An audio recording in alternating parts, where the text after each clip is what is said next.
Doktor?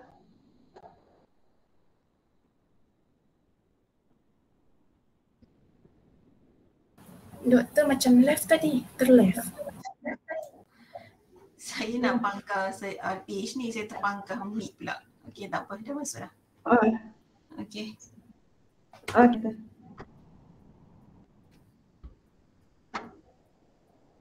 Boleh nampak slide? Boleh, cikgu. Boleh cikgu. Boleh. Assalamualaikum. Okey, baik. Assalamualaikum dan salam sejahtera semua. Waalaikumsalam cikgu.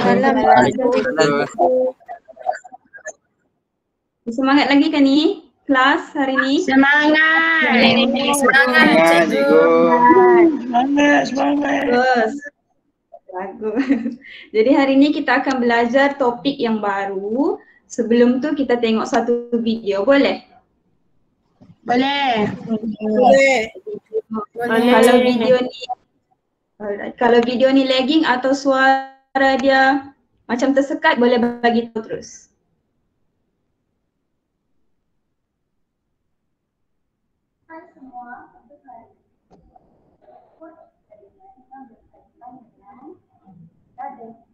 Boleh nampak?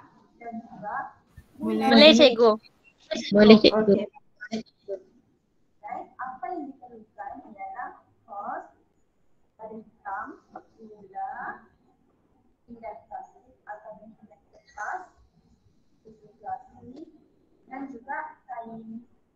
Pertama sekali tuangkan lada hitam dan juga gula ke atas pinggan plastik ataupun kertas. Kemudian gosokkan sudu bersama kain. Kemudian dekatkan sudu tersebut dengan kedua-dua bahan tersebut. Apa yang kita dapat lihat ialah beberapa zarah daripada lada hitam mula melekat ke atas sudu. Alright kelas, jadi apakah berdasarkan video tadi, apakah konsep yang terlibat di sebalik eksperimen ringkas tadi? Siapa tahu? Cas kot, cikgu. Pasal cas. Betul, mesti ada buat revision ni. Betul, jadi kita akan belajar tentang berkaitan dengan cas elektrostatik. Nanti cikgu akan jelaskan pasal cas elektrostatik ni, okey? Boleh? Boleh, cikgu. Boleh cikgu. Cikgu. Jadi eksperimen tu sebenarnya boleh buat sendirilah, tapi jangan sampai habiskan lada hitam, jangan habiskan gula. Garam boleh, Sikit cikgu. boleh lah, okey? Boleh, garam pun boleh. Okey, jadi hari ini kita akan belajar tentang bab 7, keelektrikan dan kemagnetan, subtopik 7.1 iaitu keelektrikan. Okey, pertama sekali, hasil pembelajaran kita hari ini ialah pelajar akan dapat mendefinisikan konsep tenaga dengan tepat, menyenaraikan 3 bentuk tenaga dan 3 sumber tenaga dengan betul, menjelaskan dengan contoh elektrostatik dalam kehidupan seharian dengan tepat. Akhir sekali, pelajar dapat mencirikan arus, voltan dan rintangan serta unitnya dengan tepat. Boleh? Boleh. Boleh cikgu. Boleh, cikgu. Okay, bagus semua. Okay, tenaga. Maksud tenaga. Tenaga ni merupakan keupayaan untuk melakukan kerja dan unit SI bagi tenaga ialah joule. J.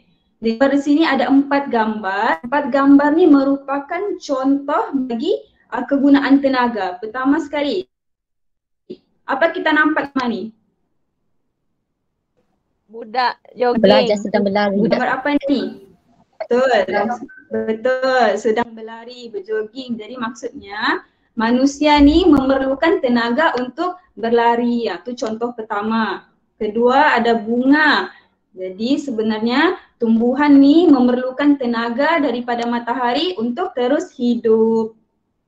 Ketiga pula ialah kereta. Kereta pun perlukan tenaga daripada bahan api untuk bergerak. Bahan api di sini maksudnya petroleum lah, petrol, ni minyak. Dan akhir sekali ialah cahaya. Cahaya daripada lampu dihasilkan juga daripada tenaga. Seterusnya kita akan belajar tentang pelbagai bentuk tenaga. Tenaga ni kelas tidak boleh diciptakan. Tenaga pun tak boleh dimusnahkan. Tetapi tenaga ni boleh berubah bentuk daripada bentuk tenaga A ke tenaga B. Ya, macam itulah contoh. Jadi contoh pertama ialah tenaga bunyi. Contoh tenaga bunyi ni daripada gitar. Maksudnya terhasil daripada getaran. Apabila kita petik gitar, kreng begitu, keluarlah dia punya bunyi. Boleh faham? Faham. Boleh cikgu. Boleh cikgu. Boleh Okey. cikgu. Bagus.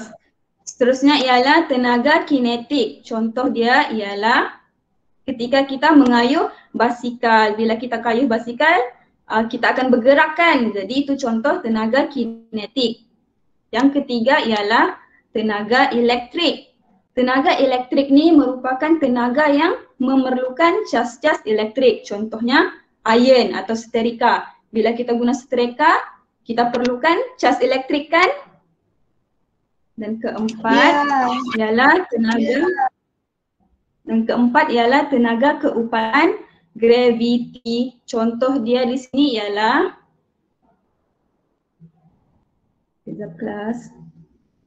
contoh dia ialah pokok pisang ataupun pokok kelapa, di mana buah yang tergantung tu mempunyai daya tarikan graviti. Kelima ialah tenaga cahaya. Contoh dia di sini ialah lampu. Lampu ni betul. Jadi lampu ni boleh membuat kita nampaklah pada waktu yang gelap. Tenaga keenam ialah tenaga nuklear, terhasil daripada bahan radioaktif. Seterusnya tenaga keupayaan elastik. Tenaga keupayaan elastik ni contoh dia bila kita memanah. Tenaga haba pula terhasil daripada api. Api ni boleh meningkatkan suhu. Jadi bila suhu meningkat kita akan rasa Nah, rasa apa kelas? Panas. Betul. hot. Betul, bagus semua.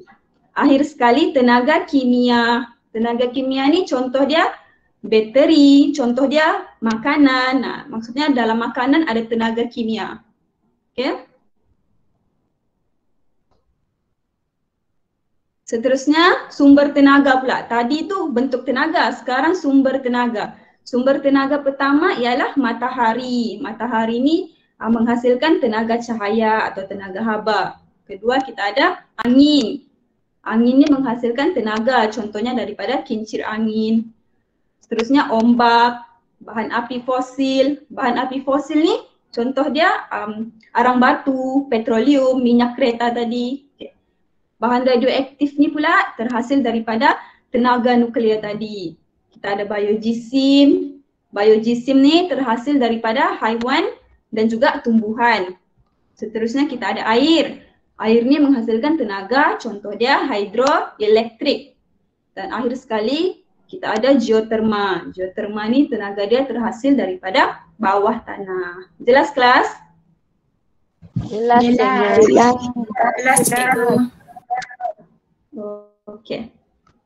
Seterusnya cas elektrostatik. Yang tadi video pertama sekali kita tengok. Apa sebenarnya maksud dia tu?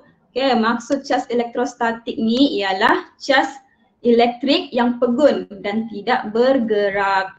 Maksud dia, cas elektrik ni terdiri daripada cas positif ataupun kita panggil sebagai proton dan cas negatif elektron. Cas yang warna di luar bergerak-gerak mengelilingi tengah-tengah ni kita panggil cas negatif ataupun elektron. Tengah-tengah ni pula yang tidak bergerak ni kita panggil cas positif ataupun proton. Cas yang sama akan saling menolak, manakala cas yang berlainan akan saling menarik. Contohnya, bila kita ada cas positif dan cas negatif berlainan kan, jadi dia saling menarik, dia akan melekat. Tapi apabila cas tu sama, positif dengan positif ataupun negatif dengan negatif, dia jadi apa? Saling menolak.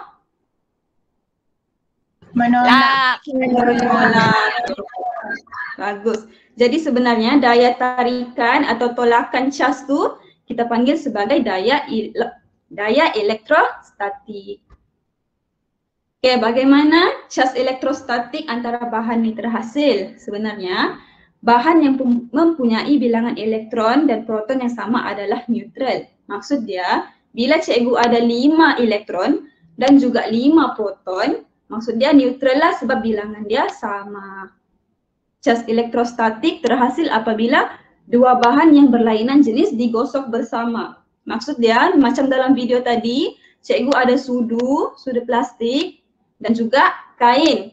Jadi apabila dua bahan yang lain ni cikgu gosok bersama, akan menghasilkan cas elektrostatik. Sebab itulah lada hitam tadi boleh tertarik dengan sudu. Boleh faham? Boleh. Boleh cikgu.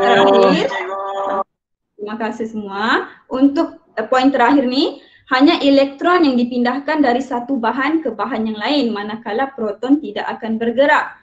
Sebab, tengok di sini, elektron sahaja yang bergerak. Di luar-luar ni dia sahaja yang berpusing-pusing. Sebab itulah dia boleh bergerak dari satu bahan ke bahan yang lain. Kesan penghasilan cas elektrostatik, kita akan tengok video. Ini video dia. Tahu tak salah satu kesan penghasilan cas elektrostatik? I will tell you why. Adakah sikat mempunyai cas neutral ataupun bercas elektrik? Pertama sekali, sikat mempunyai cas yang neutral, di mana bilangan proton dan juga elektron adalah sama. Jadi, sikat tidak mempunyai keupayaan untuk menarik daya daripada cebisan kertas. Tetapi apabila sikat digosok dengan rambut, kenapa sikat boleh menarik cebisan kertas? Kerana apabila kita gosokkan sikat dengan rambut, elektron daripada rambut dipindahkan ke sikat dan mempunyai cas negatif. Dan apabila sikat bercas negatif didekatkan dengan cebisan kertas yang neutral, cas positif kertas akan tertarik dengan sikat. Dan cas ini dipanggil sebagai cas elektrostatik. Alright. Jadi boleh faham kelas kesan dia? Kesan Boleh. penghasilan cas elektrostatik. Boleh cikgu. Alright. Seterusnya ialah contoh. Okey, ini adalah contoh elektrostatik dalam kehidupan seharian. Contoh dia ialah pertama kejadian kilat. Kilat ni sebenarnya berlaku kerana daya tarikan yang wujud antara cas positif di bumi dan juga cas negatif awan. Apabila geseran antara awan dan udara berlaku, menyebabkan awan dicas dengan cas-cas elektrik. Kita tengok gambar ni. Pertama, bumi mempunyai cas yang positif, manakala awan ni mempunyai cas yang neutral. Tetapi apabila berlakunya geseran antara awan dan angin, bahagian bawah awan ni jadi negatif. Nampak sini, bawah semua negatif, manakala bahagian atas awan bercas positif.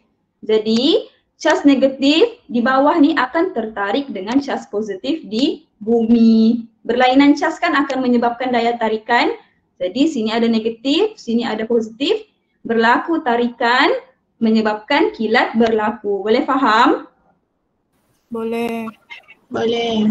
Boleh. Cikgu. Terima kasih. Ini adalah kuis kumpulan yang cikgu telah agihkan kepada 3 kumpulan. Wakil 3 kumpulan bersedia. Kumpulan 1, kumpulan 2 dan kumpulan 3. Boleh cikgu mula? Boleh, Boleh. Okey.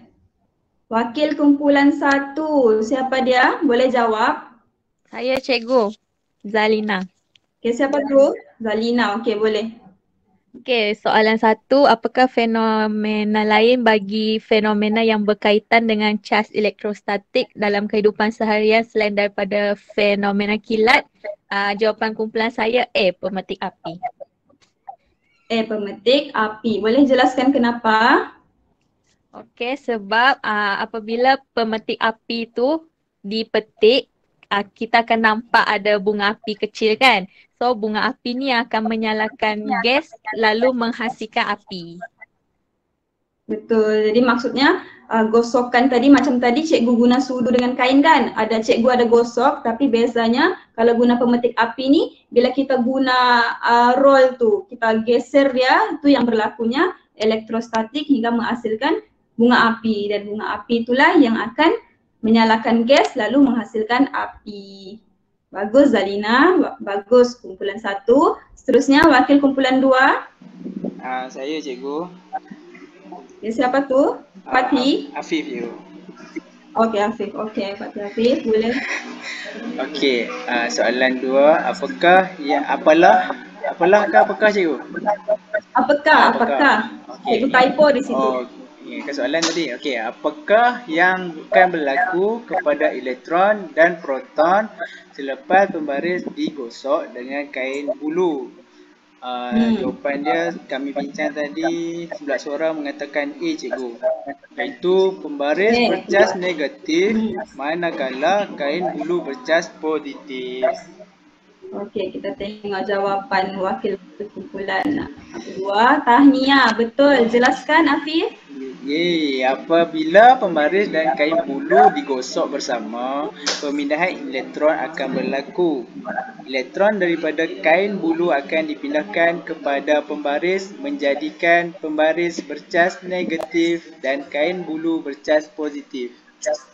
Betul. Tahniah kumpulan 2. Terima kasih Afif. Seterusnya akhir sekali kumpulan wakil, mana dia wakil kumpulan ketiga? Saya cikgu. Siapa tu? Syafika. Okey Syafika, boleh jawab. Jelaskan tanda amaran yang keempat di dalam gambar raja di bawah. Jawapan kami C. C. Nyahcaskan elektrostatik. Betul atau salah? Terbaik. Jelaskan Syafika. Lepas kita orang dah buat research, sebab apa kita kena sentuh dulu kereta, sebab kita tak nak charge elektrostatik tu mengalir dekat tempat pump yang kita pegang tu, kan logam juga. So kita kena sentuh kereta dulu sebelum pump. Betul, good job. Tahniah untuk ketiga-tiga kumpulan. Seterusnya kita akan belajar tentang arus, voltan dan rintangan. Boleh lagi kelas? Boleh kan? Boleh cikgu. Boleh cikgu. Alright. Kita ada arus, voltan dan rintangan. Pertama sekali kita tengok arus dahulu. Arus ni maksud dia kadar pengaliran cas elektrik melalui suatu konduktor. Konduktor maksudnya jika ada 1 liter, sebuah liter dan ada sebuah konduktor, cas elektrik yang mengalir tu kita akan panggil sebagai arus, dan arus ini diukur menggunakan ammeter. Unit arus ialah ampere. Jadi untuk mudah mengingat, arus diukur guna ampere, unit dia arus diukur menggunakan ammeter dan unit dia ampere. E dan juga E. Untuk voltan, maksud voltan ni beza upaya antara 2 titik, dan voltan ini diukur menggunakan voltmeter, unit dia ialah voltage. Untuk mudah ingat, voltan diukur guna voltmeter, unit dia voltage. V. Tadi itu arus. Jadi bila arus E. Boleh? Boleh.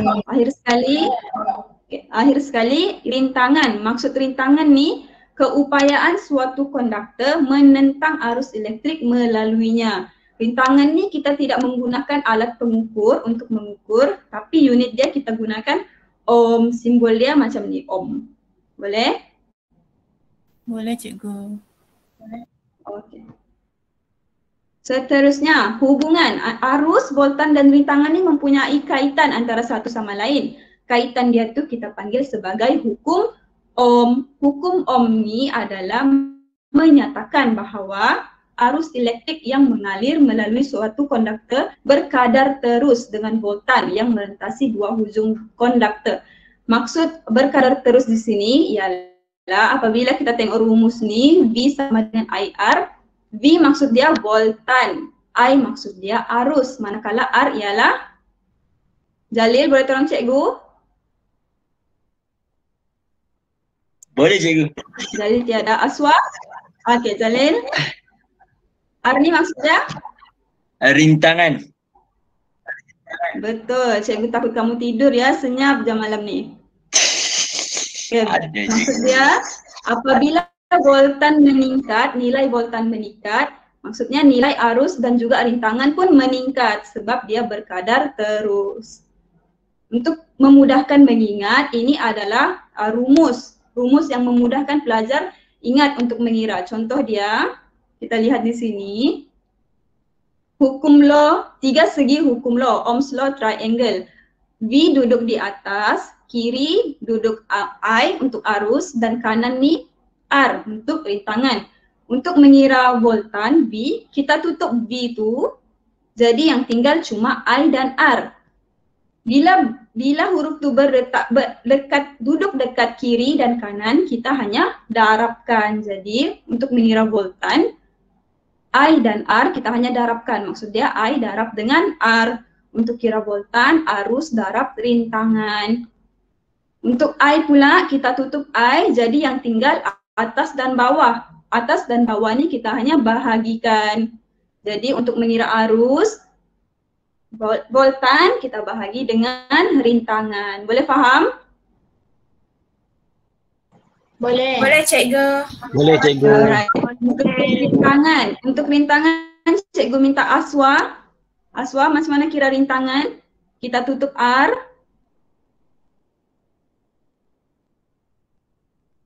Aswa ada?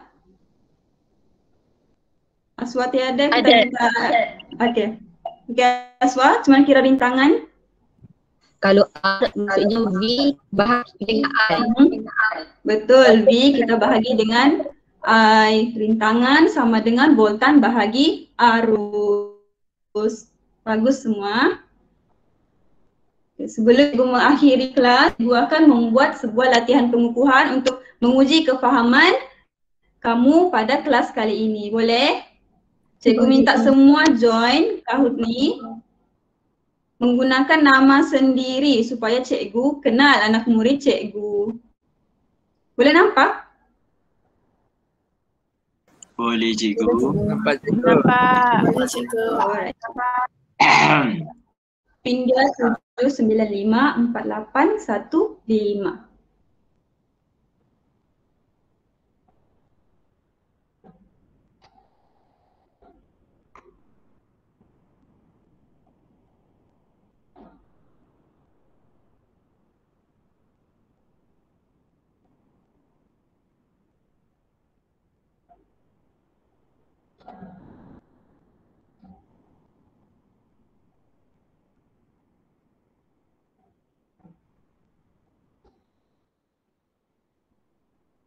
Harus 9 orang kelas.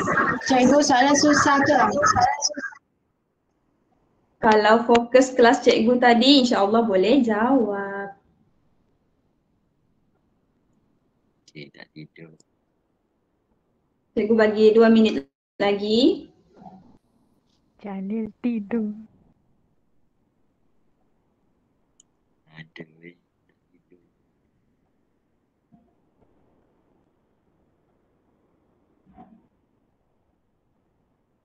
Ada lagi? Cikgu kira 10. 10, 9, 8, 7, 6, 5, 4, 3, 2, 1. Okey. Tunggu ya.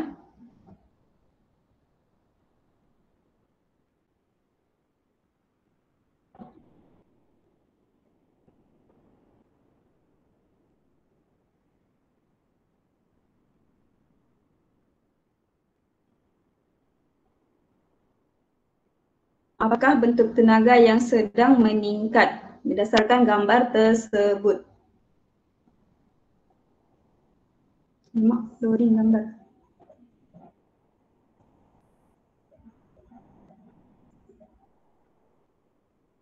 Tenaga keupayaan. Betul.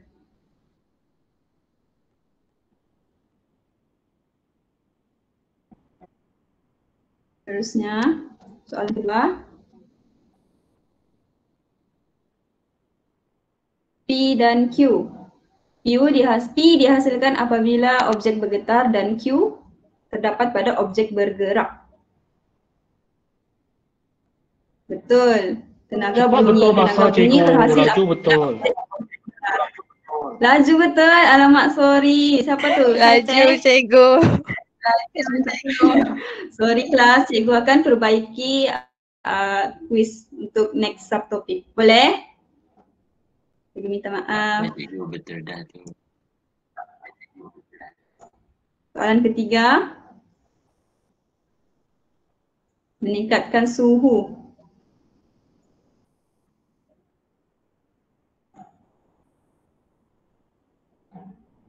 Tenaga haba, betul.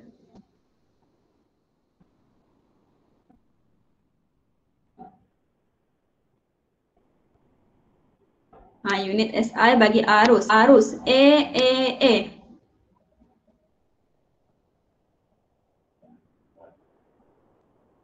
Cikgu harap tiada salah lah ni. Betul.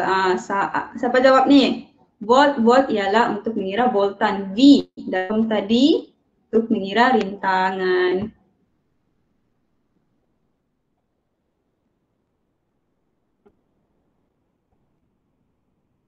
Soalan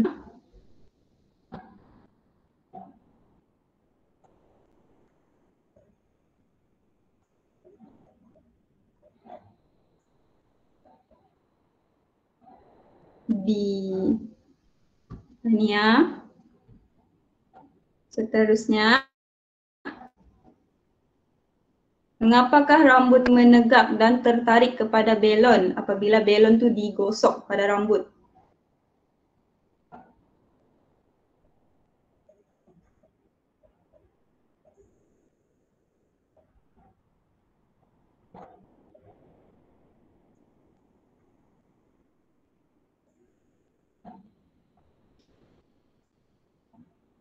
Betul, belon dan rambut dicas dengan cas yang berlainan.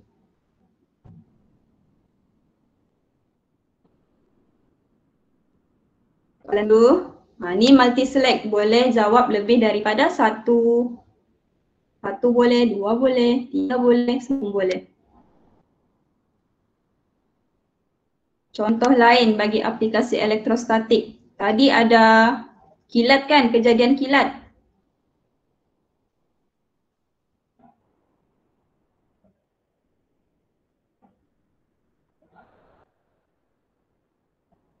Betul jawapan dia. Dua-dua ni betul. Pemasangan pengalir kilat pada bangunan tinggi dan juga pemasangan rantai besi di bahagian belakang lori tangki.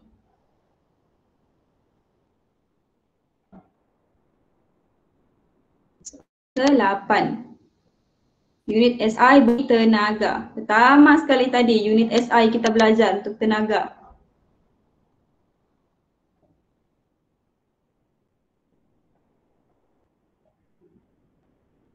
Joule.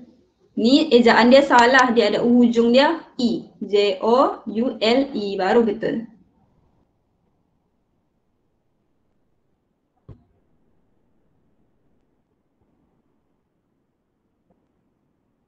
Ni cikgu minta untuk kira lah. Kita ada rintangan dan kita ada arus. Untuk kira voltan macam mana? Kita tutup V, kita ada arus dan R. Kita darab ke bahagi?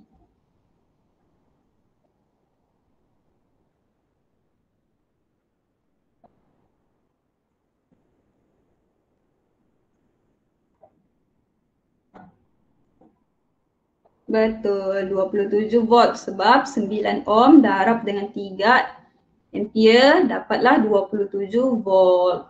Ini kira macam mana ni? Formula apa ni? Boleh cuba lagi. Soalan terakhir.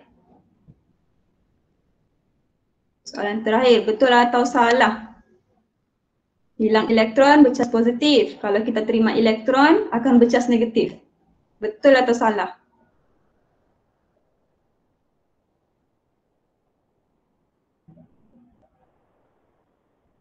Betul. 15 betul, 5 salah. Okey. Kita tengok top 3 untuk hari ni. Erika, good job Erika. Part kedua, Ayumira, tahniah. Pertama sekali kita ada Amira, tahniah. Untuk akhir sekali, rumusan topik. Rumusan topik ni, bagi tahu cikgu, bentuk tenaga apa kita belajar tadi? Sebutkan bentuk tenaga. Ada 9 tadi. Tenaga haba. Tenaga haba, ada tenaga betul. Lagi?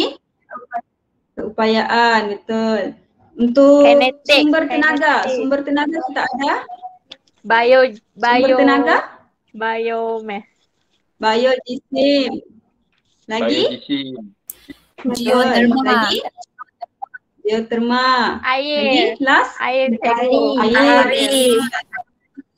Betul. Cikgu tanya untuk unit. Unit untuk arus apa dia? Ampere. Unit untuk voltan? Voltage. Volt. Voltage. Volt, betul. Unit yang terakhir untuk rintangan. Unit SI dia? Ohm. Okey. Hukum apa kita belajar hari ini? Hukum Hukum Ohm. Hukum Ohm. Rumus dia apa? Rumus kita belajar tadi yang terakhir sekali sebelum VIR. sama dengan IR. Betul, itu sahaja kelas untuk hari ini dan cikgu kita jumpa untuk kelas yang lain, untuk subtopik yang lain. Terima kasih semua. Terima kasih cikgu. Terima kasih cikgu. Terima kasih cikgu. Terima kasih cikgu. Terima kasih cikgu.